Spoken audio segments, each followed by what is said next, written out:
Hey guys, so what I decided to do is to make a couple of additional videos for you to review chapter 6.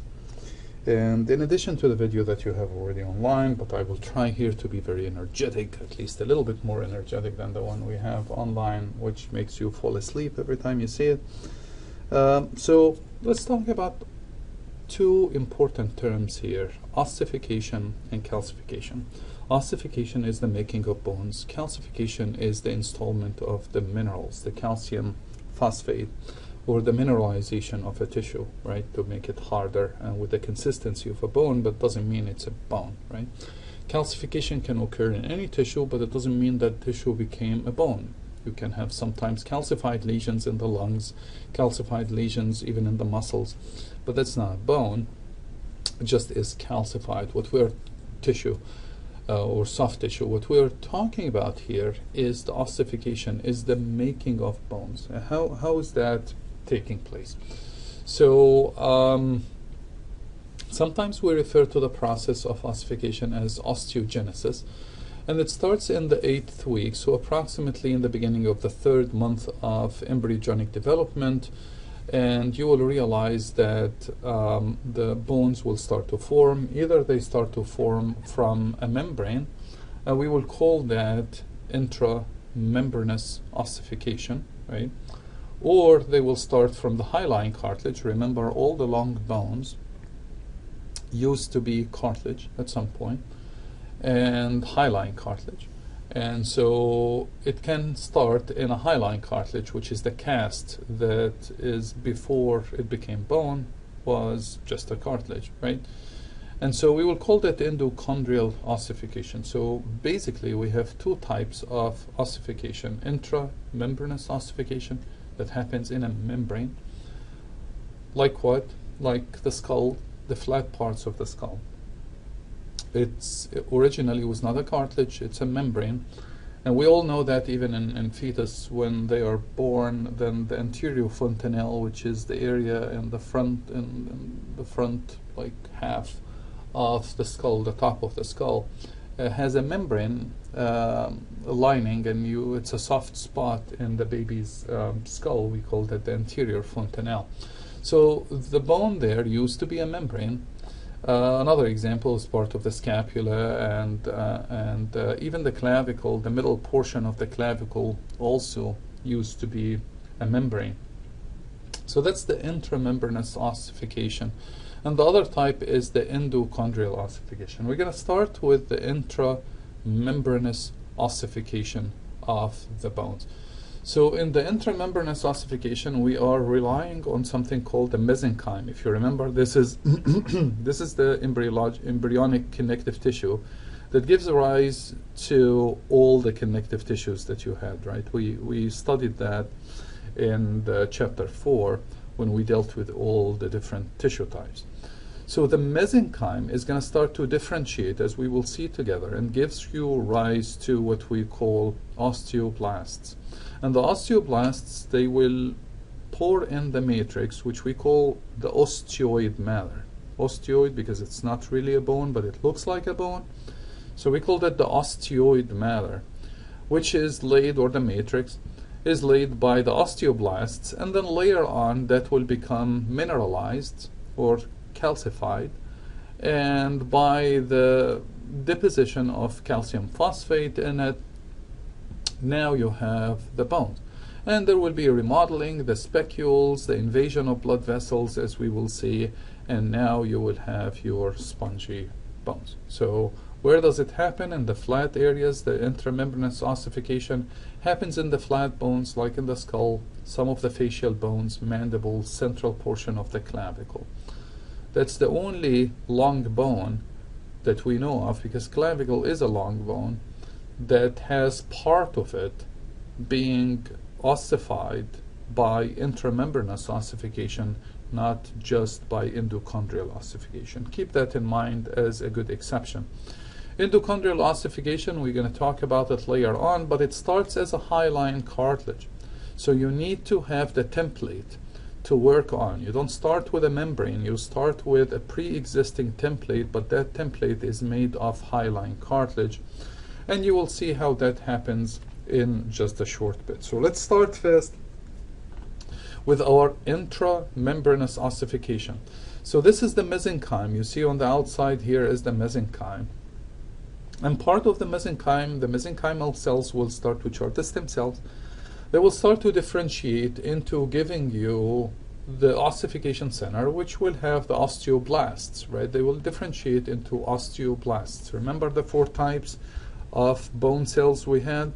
We had the progenitor cells, we had the osteoblasts, we have the osteocytes, and then finally we had the osteoclasts, and the osteoclasts were the eating cells. These were the destructing cells, and we're going to talk about that in a separate online lecture for you, but just to remind you of the 4 types, because we're going to need you to remember those. So the mesenchyme here is differentiating into the osteoblasts, and the osteoblasts are going to blast some matrix, some osteoid matrix, and later on you will see that there will be mineral deposition in that osteoid matrix, and you can see here the osteoid, and that will make it an actual bone. There will be calcification of it. So the calcification that will follow and the mineralization of the osteoid matrix will transform the osteoblasts into the osteocytes. Remember the osteocytes, how they dig in the canaliculi that can connect the osteocytes to each other, and also to blood vessels later on for the capillary, not exactly to the capillary themselves, but to the regions where the capillaries are, in order to exchange the nutrients and throw away the waste products. Okay, so the central part here will become actual bone matter, because now the osteoid became calcified, and that became bone matrix, and the bone matrix will embed inside it your osteocytes. On the periphery, you still have osteoblasts, and the osteoblasts will continue to lay new matrix and so forth, and the new matrix will become mineralized, and the mineralization of the new matrix will entrap the cells, and therefore they become osteocytes, and so on. Now, the mesenchymal cells, not all of them became suddenly bone tissue. This takes a while, so you can see the mesenchymal tissue is still there, and they will just give you multiple ossification centers, like this is just one of them, and those ossification centers will unite together, and that will form spicules of bones, and the spicules of bones will become invaded with blood vessels, and then there will be slight remodeling both in the center of that bone to make the spongy bone, but also on the periphery of the bone to make the compact bone that is surrounding that spongy bone. So finally you have the remodeling, you have blood vessels penetrating through those spicules or specks that you have formed inside the membrane. That is your intramembranous ossification. What do we need to understand? We need to remember that it starts with the mesenchymal cells. Mesenchymal cells differentiating into the osteoblasts, and the rest you understand. It starts in the membranous portion of your bones. These are the flat bones, also the central part of your clavicle, right? It does not start in hyaline cartilage, so there are certain differences that we need to distinguish between each other here. Sounds good? Okay. So that's the intramembranous ossification. The second ossification happens in models that were made by hyaline cartilage. Remember, the hyaline cartilage is the predecessor of all your long bones. Okay. So initially here we had hyaline cartilage, and again around the end of the 8th week or the beginning of the 3rd month, you will start to have the perichondrium. Remember the perichondrium? We said perichondrium is the surrounding of a cartilage, periosteum is the surrounding of bones. So the perichondrium will change and will become periosteum. That's the first step. At the same time, the cartilage is getting, the cartilage cells are getting bigger and bigger and bigger, and there is not enough nutrition to supply them. So what happens to them is that they will start dying. And when they die, the area will be invaded with blood vessels. See, once again, we started with cartilage. The cartilage, the perichondrium, will become periosteum with all the progenitor cells that the periosteum has. Remember, the periosteum has the progenitor cells, also the endosteum, but we don't have endosteum here yet. And that will bring in blood. So later on, those cartilage cells will start dying. The death of the cartilage cells will bring in blood vessels to clear the things out, and will start to lay in new stem cells coming from the blood. And the new stem cells will follow the blood vessels as they go in. That's why if you look at the Haversian system, you will see that the lamellas are always centralized around the central artery and vein, because that's where they came from. That's the source of the stem cells that will start laying the matrix in those lamellas. Now, of course, that's in addition to the growth that is happening from the periosteum. So the periosteum also will give you some growth of the bone. This structure we have here is called primary ossification center. The primary ossification center happens in the diaphysis. Remember, diaphysis is a fancy word for the shaft, right? And which is going to be different from what we will call the secondary ossification center later on. I want you to realize that the primary ossification center starts around the third month of life, in intrauterine life or so. But then later on, the secondary ossification center will happen in the epiphysis, so that we need to remember. So the secondary ossification center happens in the epiphysis, and that happens after birth, shortly after birth. Whereas the primary ossification center happen way early, around the third month of age or so, the third month of age, intrauterine life, and it happens in the diaphysis, not in the epiphysis. So keep that in mind. So what happens in the secondary ossification center is pretty much the same thing: invasion of blood vessels. The blood vessels will bring in the stem cells, and the stem cells will start to build new bone formation. However, the bone formation that we built here in the diaphysis, it will start getting eaten by the big eater cells. You remember those guys? We call them the osteoclasts. And that will result in the remodeling of the medullary cavity. So now you have an actual cavity inside the diaphysis. Whereas what's happening in the epiphysis is it will remain as spongy bones. It will remain as spongy bones. So the epiphysis will always have spongy bone in, and it's coated with a thin layer of compact bone. Remember, we called it the diploid, when you have spongy bone that is sandwiched between compact bone. Okay?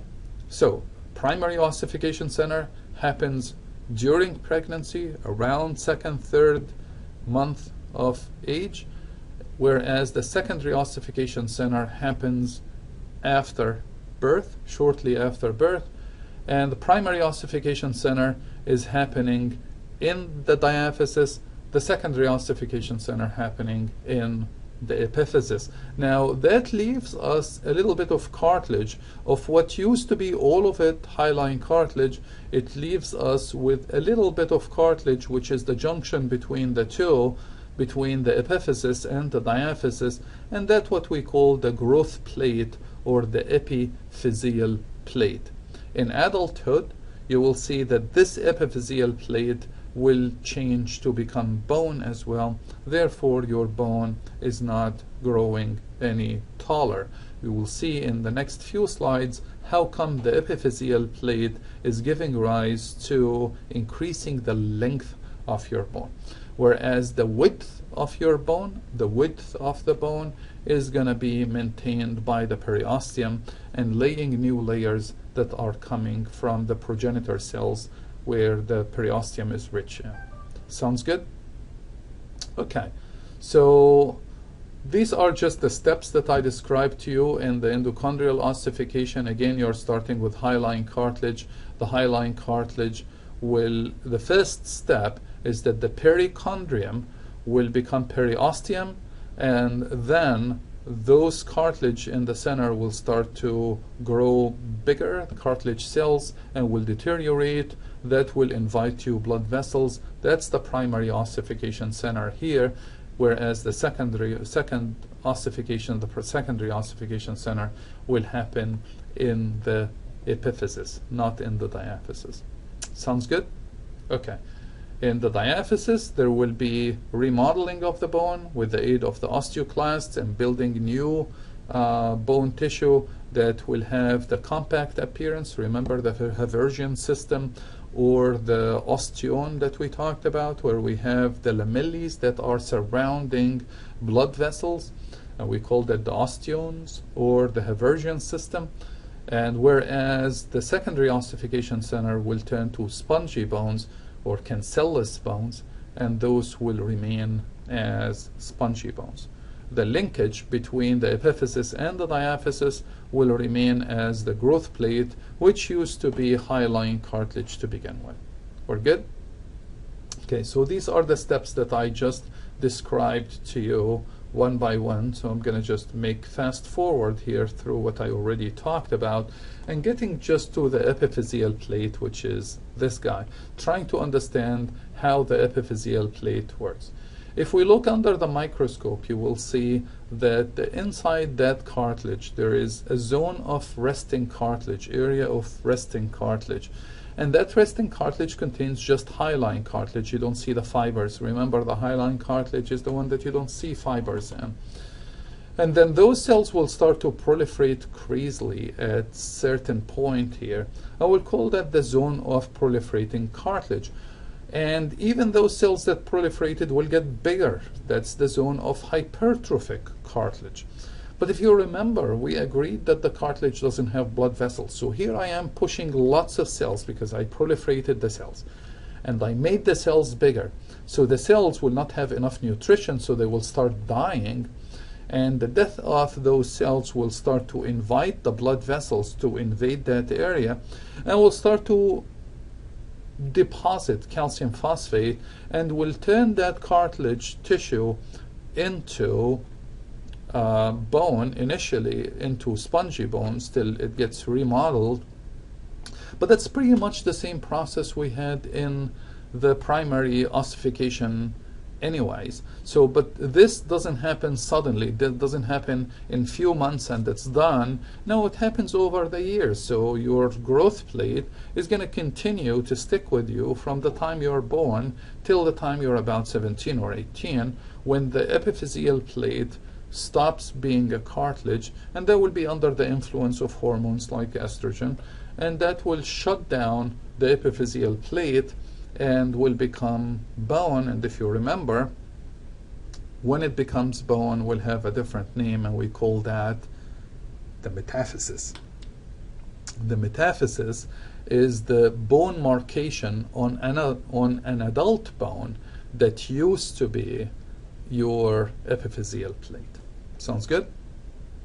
So this is just the explanation of what I told you, that the hyaline cartilage, the resting zone, and the proliferating zone, hypertrophic zone, again, you're proliferating and you're making the cells very big. They're going to run out of nutrition. They will start dying, invasion of blood vessels, calcification, deposition of matrix by the osteoblasts, but there is no remodeling yet. That will remain to be spongy bone till the remodeling happens, and if the remodeling kicks in, then it will become compact bone. The bone will start growing longer because of the help of the growth plate. The growth of the bone will become wider because of laying new matrix by the periosteum. So another name for the bone getting thicker, just like the cartilage getting thicker, we agreed that this is called appositional. So the appositional growth of a bone is coming from the periosteum, whereas the interstitial growth, we don't like to call it interstitial growth here. We prefer to call it endochondrial growth, which is coming from the growth plate, and that's what makes the bone getting taller. Makes sense? So the endochondrial ossification will make the bone getting taller, but that's only up to a limit. Once you, shortly after you hit puberty, around age 18 to 20, that epiphyseal plate or growth plate will shut down and you can't grow taller anymore, but you can continue to get the bones thicker. There are a lot of factors that will be associated in the growth of the bones. Hormones, you don't have to remember that, but also physical exercise are very critical. Stress points, that's why we can bend the bones by applying stress without breaking them, like the teeth. When you put the braces in, you're essentially bending the bones, and wherever you have stress at some point, then the osteoclasts will work into remodeling the bone to cope with that stress. Stress, as you will see later on, can be also because of the pulling of the muscles on the periosteum, which will pull on the bones, and that will create other kind of stresses, stresses that are by pulling the periosteum out will cause to you tubercles, tuberosities, trochonters, stress that's because of pushing the bone down will create to you what we sometimes call notch or fossa, a depressed area. And we will, when we get to the bones and the description of the appendicular and the axial skeleton, you will appreciate that more, but we don't have to remember that part for now. So we agreed that there is the zone of resting cartilage, and then later on, I mean at the same, further away from it, you will have, or distal to it, you will have the zone of proliferating cartilage, and then you will have the zone of hypertrophic cartilage, and which is next, and it's not dividing, but it's getting bigger, and then that will run out of nutrition, so you will start to have dying cells here, and instead you will lay calcium phosphate, and you will bring in the stem cells, and the stem cells will start to make specules of bones, initially spongy bones, unless remodeling kicks in, and that will make them later on to become compact bones. Okay, so I showed you this graph on in lecture, showing you the radiography of a young boy here or a girl, and we know that because we can see here the epiphyseal plate, right? Whereas here we don't see the epiphyseal plate. The two bone, the two ends are connected together. The diaphysis and the epiphysis are connected together. So this is an adult, whereas this one here is a young person, boy or a girl.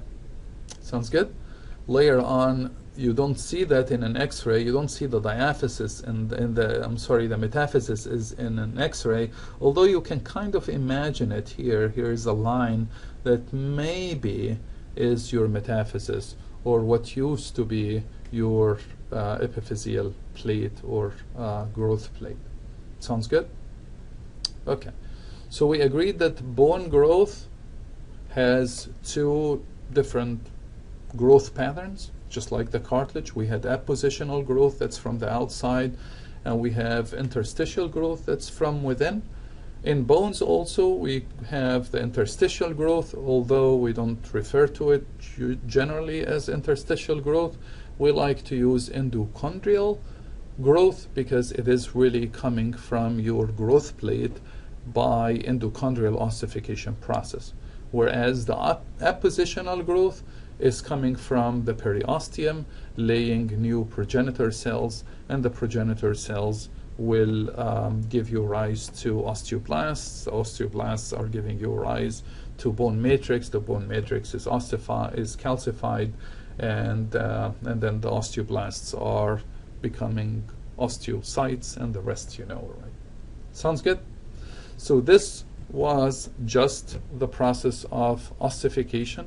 Ossification both during embryogenesis, which is the primary ossification centers, and the two different types, intramembranous and endochondrial ossification, and then after birth, What happens then later on throughout life till adulthood, when the endochondrial ossification will continue, but in stages, and that will happen throughout your life all the way until adulthood, when the growth plate, the last portion of what used to be all hyaline cartilage, your entire bone at some point was a hyaline cartilage, and that's the bits remaining left in it which permits you to grow the bones taller. Of course, if you have a problem in that cartilage, if it ossifies too early, then you have a disease called achondroplasia,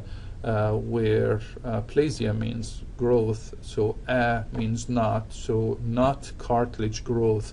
So the growth of the cartilage in the epiphyseal plate is not permitted, and that will result in dwarfism, or what we call midgets. So this is just a picture here of appositional growth, where you are laying a new matrix from the periosteum, but just keep in mind that the medullary cavity also needs to get bigger. So the osteoclasts will start to remodel the medullary cavity and lay in new matrix instead. So it's not only that it gets wider, but also the medullary cavity is getting bigger, and that's thanks to the help of the osteoclasts and the osteoblasts. Sounds good? All right. So I'm going to stop this little video here, and we'll post that for you under ossification. Hope that this will help you during your review for the exam, and I'll post a couple of more videos for you, so hopefully that will be a good review to have, or to put you to sleep if you're running out of options. All right, have a good day.